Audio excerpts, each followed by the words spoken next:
اس کے بعد اب اسکولوں کی حالت دیکھیں, اس کے بعد اب چلے جائیں کینال پاتھ پہ, آپ کو لگے گا گورنمنٹ ہے, مینٹیننس ہوتی ہے چیزوں کی, دیکھ بھال ہوتی ہے چیزوں کی, آپ کو لگے گا, آپ فوراً فرق نظر آئے گا. حالانکہ آپ اس علاقے میں جا رہے ہو جس کو پسماندہ کہا جاتا ہے, ساؤتھ پنجاب جن کا شکایت ہے کہ ہمیں وہ پراپرلی فنڈ نہیں ملتا, ہمارے اتنی خیال نہیں رکھا جاتا. ساؤتھ پنجاب آپ کو سندھ سے کئی گنا بہتر ملے گا. تو اب یہ صرف کراچی کی بات نہیں ہے, لیکن اگر ہم یہ کہیں کہ نہیں جی ہم نے بہت اچھا کام کیا ہے اور ہم ٹھیک کام کر رہے ہیں, اور اگر ہم اس پہ مطمئن رہتے ہیں, اور اگر ہمارے عوام بھی اگر مطمئن ہے کہ ہم نے ٹھیک پارٹیوں کو ووٹ دیا ہے, یہ صحیح کام کر رہے ہیں, تو پھر سندھ کا اللہ ہی حافظ ہے, میں کیا کہہ سکتا ہوں. لیکن پیسے تو سر بہت زیادہ سرکار دے رہی ہے اور خرچ بھی ہو رہا ہے, تو یہ پیسے جہاں کہاں ہیں؟ پیسے بہت ہیں منصور بھائی. اگر آپ کو میں حساب بتاؤں گا, اس وقت میرے پاس نہیں ہے, کہ سندھ کا جو پر کیپٹا ہے نا فی کس فیڈرل گورنمنٹ سے جو ملتا ہے, جو آئل اینڈ گیس کی رائلٹی ملتی ہے, کوئلے کے جو رائلٹی ملتی ہے, جو آپ کو سیلس ٹیکس اور سروسز موسٹلی کراچی سے جمع ہوتا ہے, وہ یہ ساری چیزیں ملائیں, اور جو فیڈرل گورنمنٹ سے جو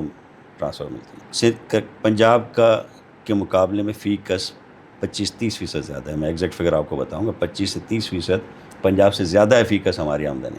لیکن وہاں پہ جو ہے آپ دیکھ لیں شہروں کے حالات, دیہات کے حالات, سب کے حالات دیکھ لیں. کیونکہ صرف ہمیں کراچی کی بات کریں, لوگ سمجھتے ہیں صرف کراچی کی بات کرتے ہیں, لیکن سارا ہی ہمارا ڈیولپمنٹ کا ہی ہے. اب میں آپ کو ایک اور بات بتاؤں, جب میں کیئر ٹیکر میں تھا تو کیئر ٹیکر میرے پاس کچھ دنوں کے لیے یہ بھی تھا نا, فائنانس اور ڈیولپمنٹ, پلاننگ اینڈ ڈیولپمنٹ. تو سب سے پہلے میں نے جو میٹنگ کی, وہ میں نے میٹنگ کی فلڈ افیکٹڈ ایریاز کے لیے, کہ بھئی بتاؤ ان کے گھر کتنے بنے. تو 10% گھر بھی نہیں بنے تھے, حالانکہ ہمیں آئے ہوئے کو 2 سال ہو چکے تھے, فلڈ کو آئے ہوئے 3 سال ہو چکے. 2020 کا فلڈ تھا, ہم 2023 میں اس کو ڈسکس کر رہے تھے. 3 سال میں 10% گھر بھی نہیں بنے تھے, حالانکہ فنڈنگ پوری موجود تھی, ورلڈ بینک ہر جگہ سے. بہرحال ان کو میں نے کہا اسپیڈ اپ کراؤ, اب وہ شاید تھوڑا اسپیڈ اپ ہو بھی گیا ہوگا. لیکن میں نے ان سے ایک بیسک بات کی, میں نے چلو انشاءاللہ یہ گھر تم لوگ کچھ اسپیڈ بہتر کرو گے تو ہو جائے گا. حالانکہ گھر پہلے 2-3 سال میں بن جانے چاہیے تھے, لوگ سڑکوں پہ ابھی تک ہیں یا ابھی تک ان کے پاس گھر نہیں ہے اپنے. لیکن ایک اور بڑا مسئلہ تھا. بڑا مسئلہ یہ ہے کہ میں نے کہا یہ اب بارشیں 2 دفعہ, اس دفعہ آپ دیکھیں یہ رائٹ بینک جو ہے 2 دفعہ ڈوب چکا ہے. رائٹ بینک میں آپ کا لڑکانہ, دادو اور یہ 7 یہ سارا, ہاں جی بالکل, جام شو, شکارپور ہے, کشمور, گندکوٹ, جیکوباد پور. ہاں, تو رائٹ بینک میں نے کہا 2 دفعہ ڈوبا. 19 میں پہلے ڈوبا تھا, پھر 2010 میں 10 میں بھی, پھر یہ توڑی 2020 فاٹک بند ٹوٹا تھا, ہاں بند ٹوٹا تھا. اس کے بعد یہ ابھی اس دفعہ 2022 کے سیلاب میں. ہاں, بارش. تو میں نے کہا یہ اب سیلاب, یہ کلائمیٹ چینج, اب یہ روز ہر سال ہو سکتا ہے, ہر کسی سال ہو سکتا ہے. اب یہ اس کے اوپر جو ہے نا ہمیں پرماننٹ کام کرنا چاہیے. تو تم لوگوں نے کچھ کام تو کیا ہوگا, یہ میں نے اریگیشن والوں کو بلا کے کہ ڈرینیج کا کوئی کام ہو رہا ہے. تو انہوں نے کہا جی RBOD تو پتہ نہیں, RBOD کا سارا, میں نے کہا پانی تو آپ مچھر میں ڈالو, مچھر کا ہی بیڑا غرق ہو رہا ہے, لیکن آپ نے اس کے لیے کیا راستہ ڈھونڈا ہے. کہتے سر وہ اس کے لیے مقصد ہے, ان کے پاس کوئی جواب نہیں. میں نے کہا اگر آپ اوپر سے 2-3 اگر ڈرینس بنا لیں اور سیدھا اس کو دریا میں نکال دیں تو آپ کو مچھر لیک تک پانی لانے کی ضرورت کیا ہے, اوپر کا دریا تو پورا ساتھ ہی بہہ رہا ہے. تو انہوں نے کہا سر بالکل اس کے اوپر تو کام ہم نے سوچا بھی تھا, لیکن پھر ابھی. تو میں نے کہا کیا کیوں نہیں. تو کہتا سر وہ پھر حکم نہیں ملا. میں نے کہا حکم کون آپ کو دے گا, آج تک وہ کوئی ایسی اسکیم نہیں ہے. میں نے اس کو بہت زور دیا, میں نے کہا کچھ بنا کے لاؤ اسکیم. انہوں نے کہا کہ سر اس کے لیے کنسلٹنٹ رکھنے پڑیں گے, بڑا کام ہے, نہیں ہو سکتا. ڈیفینیٹلی ہم 2-4 مہینے کی جو ہماری تھی اس میں کیا ہو سکتا تھا, لیکن میں نے ان کو کہا کہ یار اس کے اوپر کام شروع کر. کہتا ہاں سر میں کرتا ہوں شروع. اس وقت جو سیکرٹری صاحب تھے.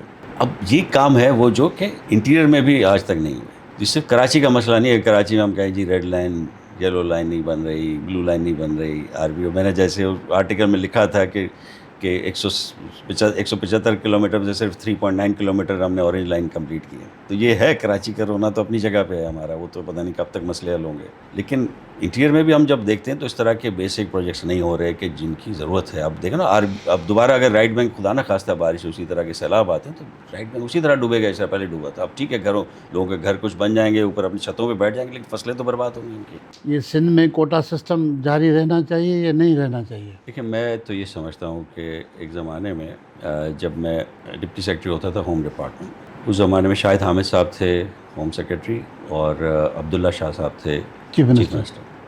اس زمانے میں میں نے ایک پروپوزل بھیجا تھا وہ کراچی کے حالات کے بارے میں, کہ میں نے کہا کراچی کے حالات کا ایک سب سے بڑا مسئلہ یہ ہے, کراچی میں جو پولیس ہے وہ کراچی سے تعلق ان کا نہیں. اور پھر میں نے ان کو دنیا کی مثالیں بھی دی تھیں کہ ساری دنیا میں لوکل پولیسنگ کی جاتی ہے تاکہ لوکل لوگ ایک دوسرے کو زیادہ جانتے ہیں, تو وہ کنٹرول کرنے میں, ان کو ڈیٹیکٹ کرنے میں کرائم کو ان کی زیادہ آسانی ہوگی. اس بات پہ عبداللہ شاہ صاحب نے اس پروپوزل کو اپروو کیا تھا.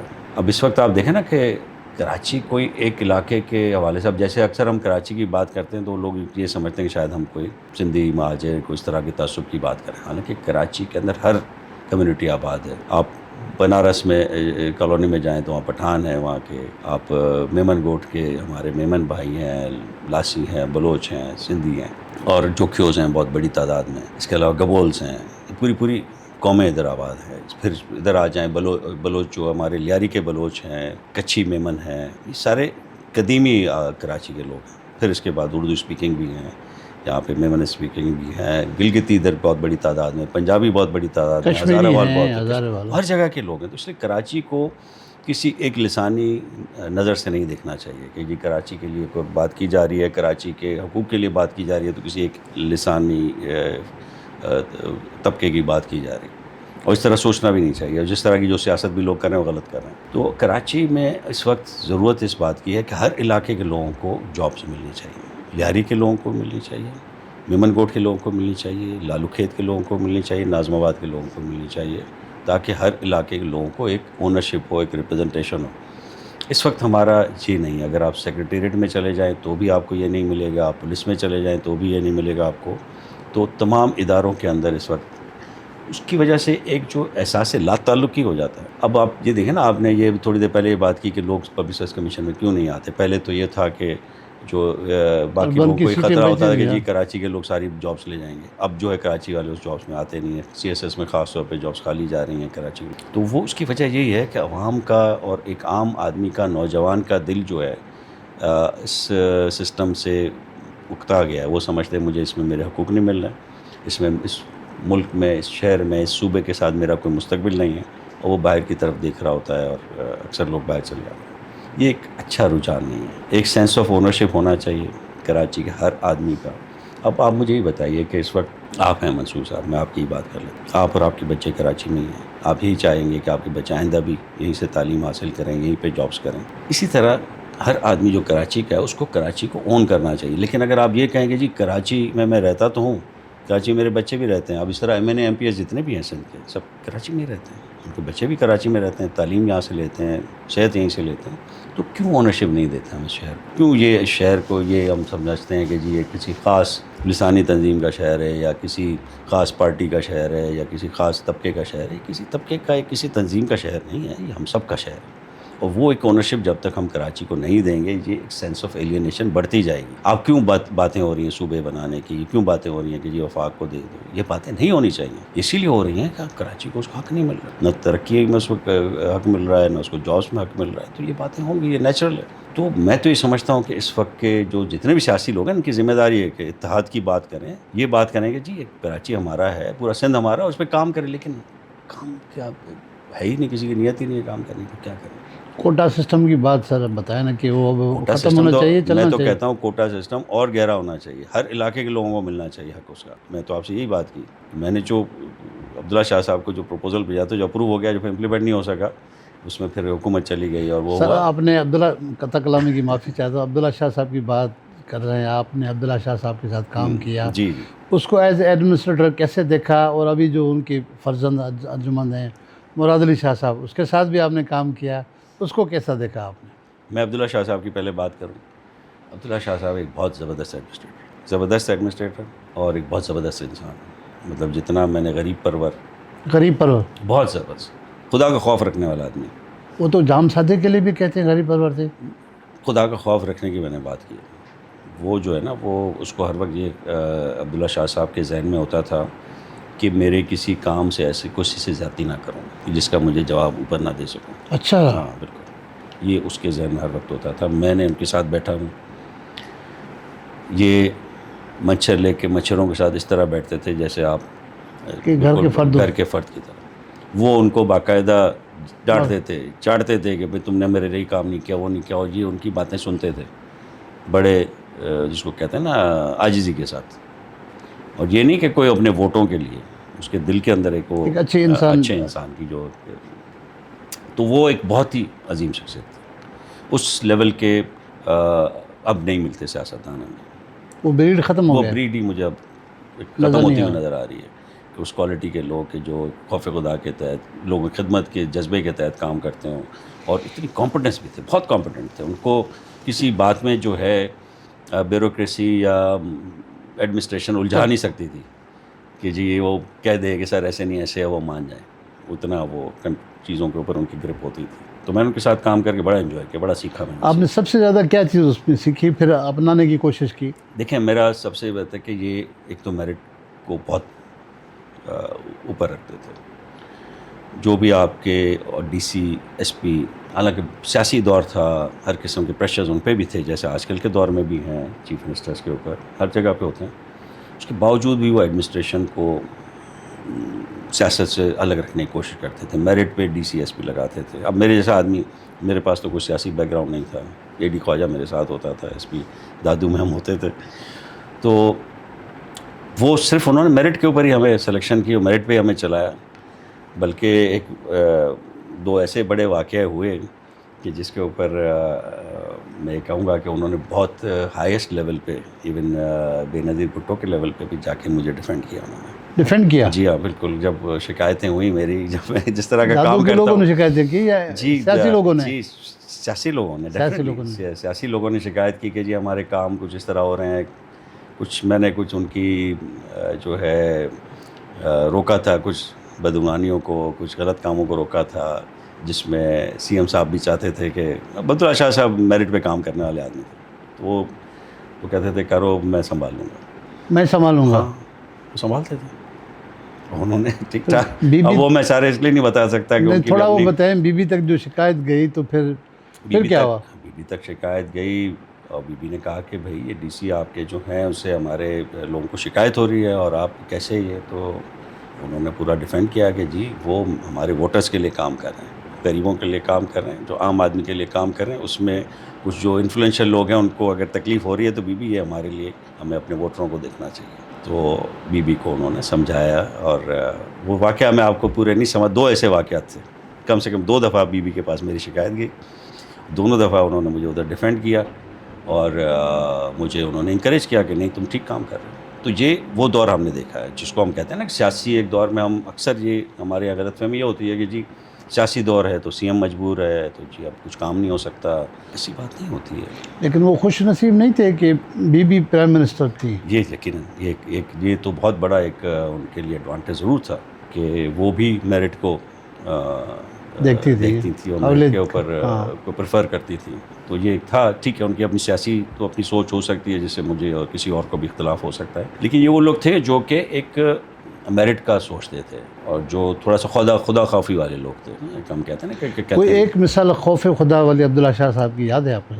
بہت ساری. میں آپ کو بتاؤں نا کہ یہ جب وہ جاتے تھے نا, خاص طور پہ اپنے علاقے میں جاتے تھے, تب ان کو صحیح دیکھنے کا موقع ملتا تھا. تو ایک دفعہ ہم گزر رہے تھے, ایک گاؤں سے کسی سے ملنے جا رہے تھے, تو راستے میں کسی جو ہے نا عورت نے چیخے کہا کہ ہاں تو جائے گا وڈیرے سے ملنے, ہمارے یہاں کہاں آتا ہے. اب پورے اتنے بڑے رش کے اندر وہ آواز سن لی انہوں نے. سن لی آواز؟ ہاں, کہ یہ پہلے تو جا رہے تھے ڈیفینیٹلی کسی بڑے مطلب جو اس کے علاقے کا, وہ بہت بڑا وڈیرا تو نہیں تھا جو بھی ادھر کے چنگا مرچ جس کو بولتے ہیں, تو وہ اس کے پاس جا رہے تھے.